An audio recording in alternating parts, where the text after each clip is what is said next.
Hey everyone, welcome back to Jordan White Build. So I think it's super important in any successful project that everyone involved knows the plan. So what is going to be constructed, what's drawn.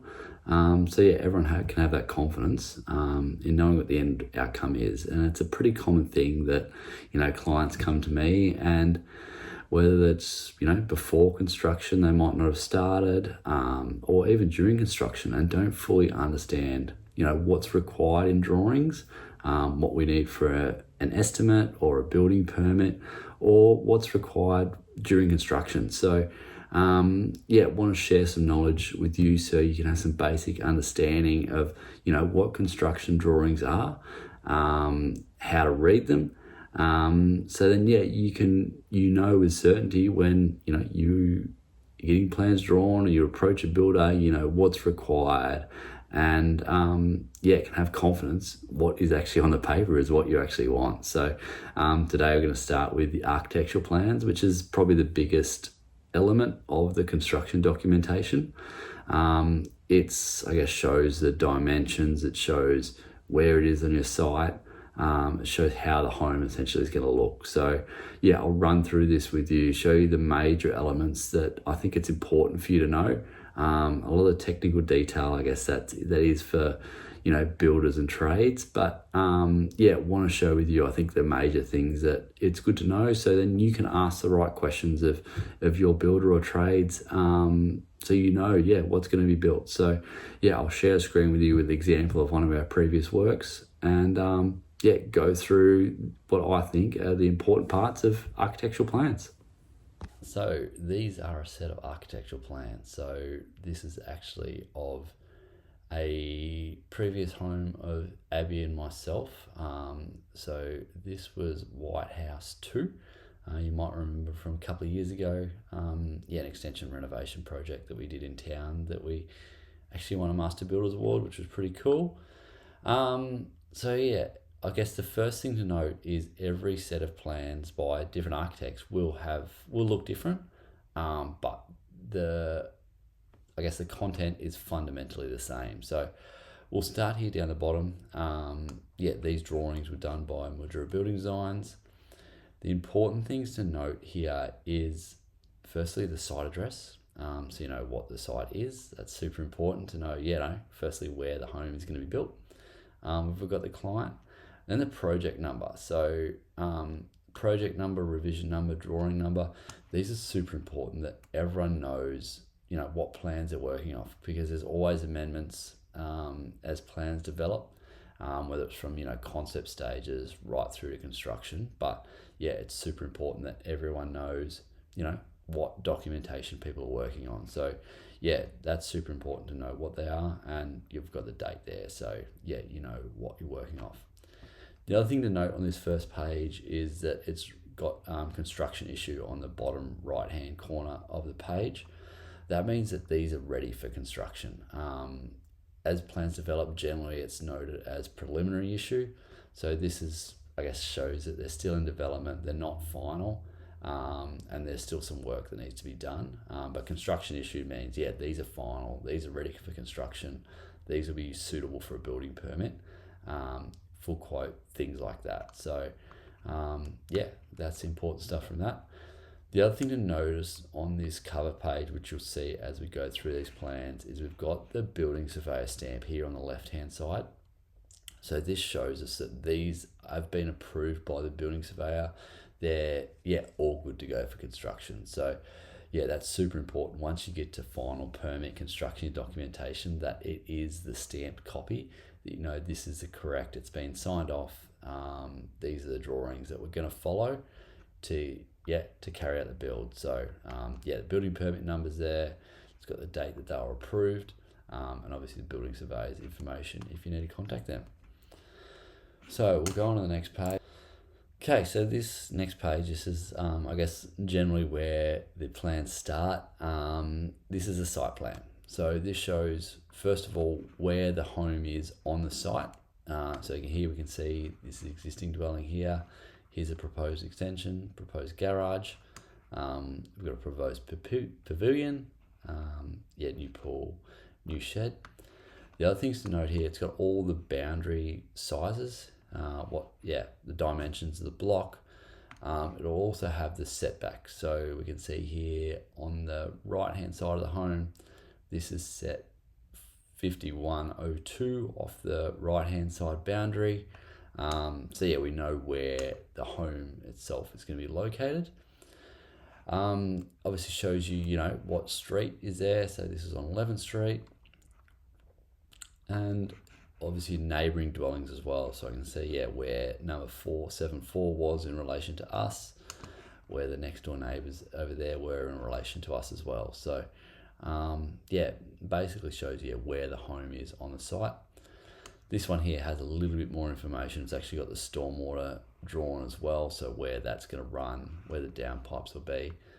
That's not always on the site plan, but good to know on this one here. That's where it's all going to run.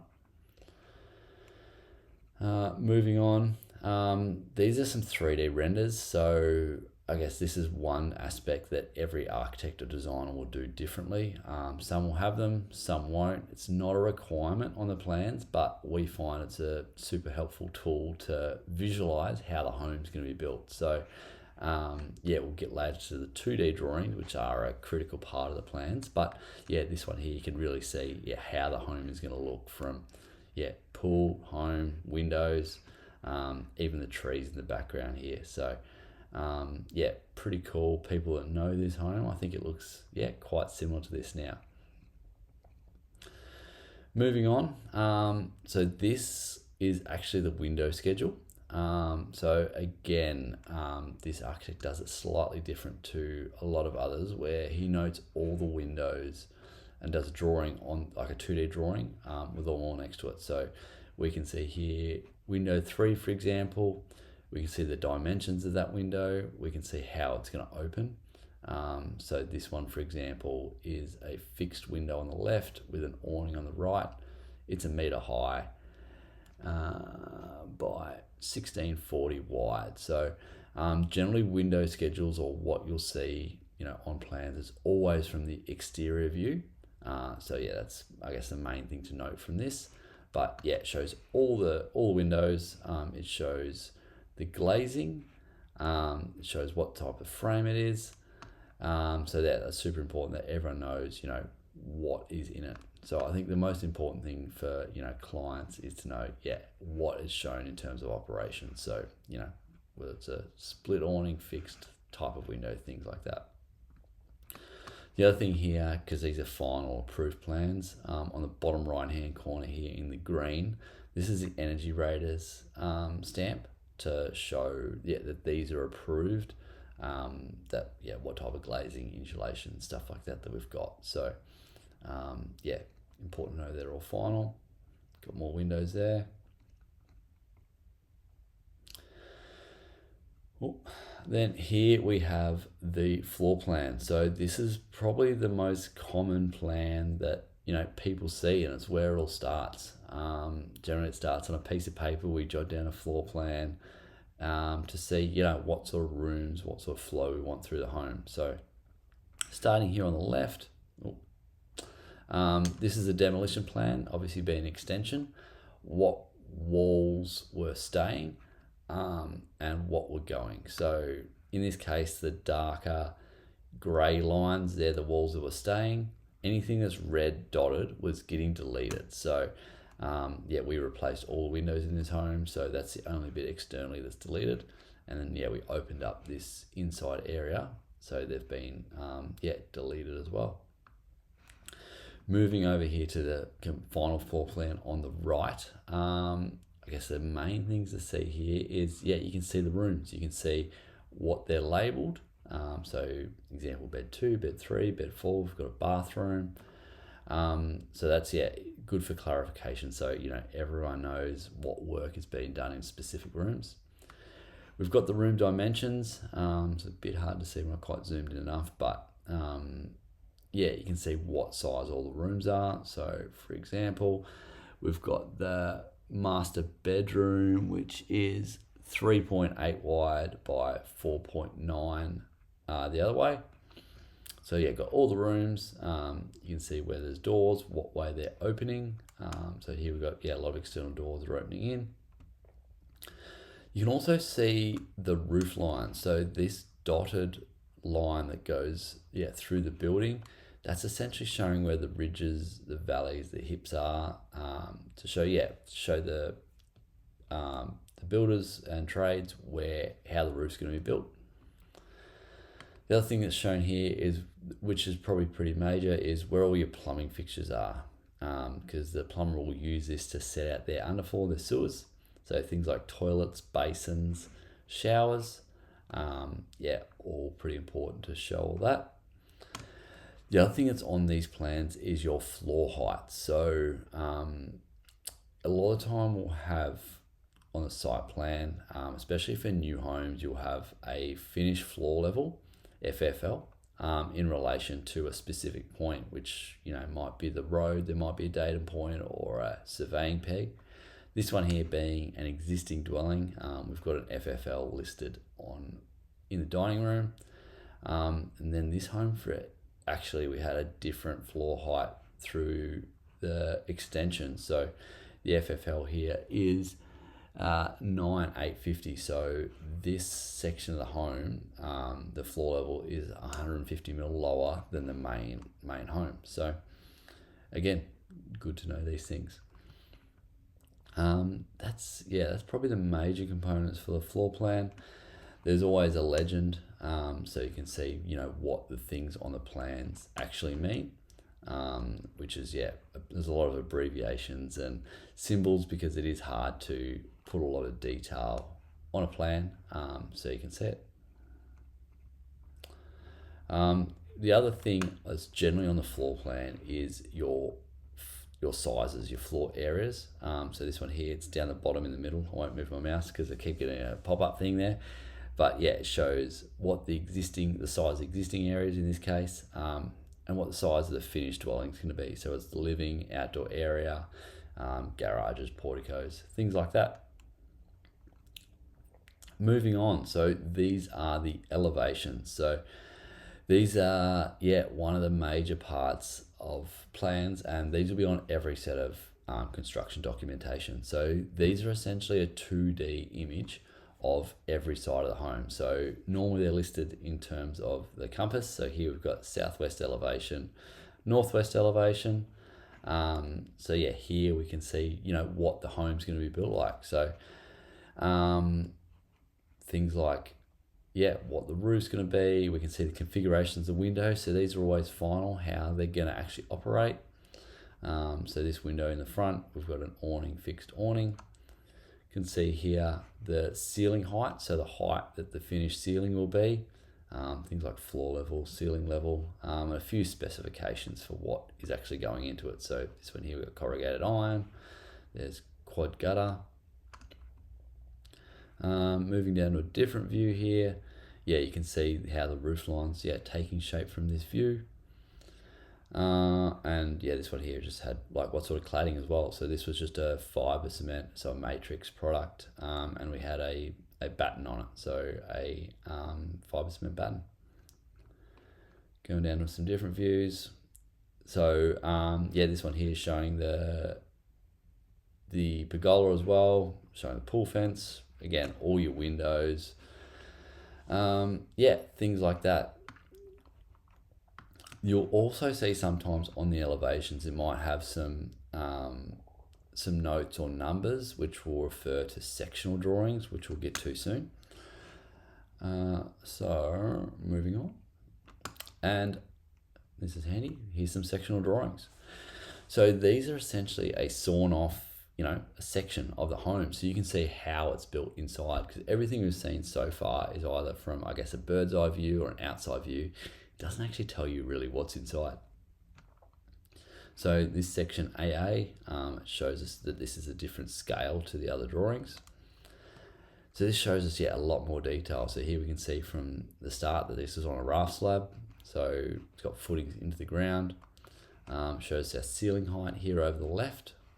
Also shows us how the roof structure is. So we can see here that this is a truss roof. It's got a 22.5 degree pitch. We've got a eave either side, tells us the dimension of that. Then some simple things inside, so cornice, skirtings, things like that. And a home will have a various amount of details, depending on basically how complex it is. So an architectural home, which is super detailed, will have a lot of sectional drawings because there'll be a lot of rooms that are very different. So you might have some elements that with different ceiling heights or different things. So here's a good example where we've got, this is I guess probably the living area in this home, and this is a master bedroom where we actually had a rake ceiling. So different detail. This could show us and all the trades how it's going to be built different. So you can see there, this one you can see sort of the truss web bit there. Here we've just got rafters to show us we've got a rake ceiling. The insulation's obviously between those things, and that's sort of what it shows. Now, another thing to note here, you can see here on the bottom drawing where my mouse is here, we've got a dotted oval with a D02 number. That's going to show us that later on we're going to find another detail for that specific detail. So, for me, if I was building that and I want to know, how am I going to build this eave or gutter detail, I'll go to detail 2, and that's probably going to tell me. Moving on. So this shows us our floor levels, what the finishes are. This is one that is a bit different on a lot of plans, and with various level of details, but this one was pretty simple.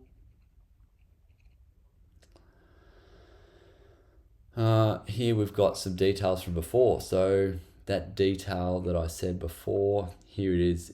It's in high scale, so it's 1 in 20 now, so we can see it a bit closer. I can see where the insulation's installed in both the ceiling and the wall. I can see how the eave is built. I can see, where the plaster linings are. I can see the roofing. I can see the gutter.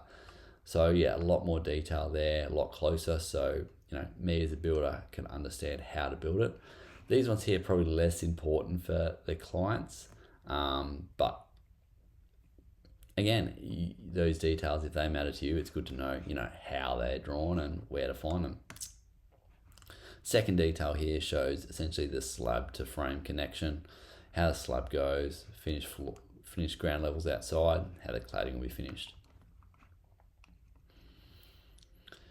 Moving on, this home, having a pool, there's always more documentation that's required for the pool fence. So this one here shows firstly the height of the pool fence, how far apart the members have to be, different details about gates, how they open, where the closes have got to be, minimum clearances, things like that. This is something you'd send to a pool installer, so a fence installer, so they know the details how that's got to be built, because the pool fence is checked off by the building surveyor. It's also checked off every 4 years by council in Victoria, so you got to make sure it's done right, because if things aren't, then it could be liable moving into the future. This is an electrical plan. So this is one, depending on the project, how deep we go into it. Generally, it's pretty generic at this stage. Sorry.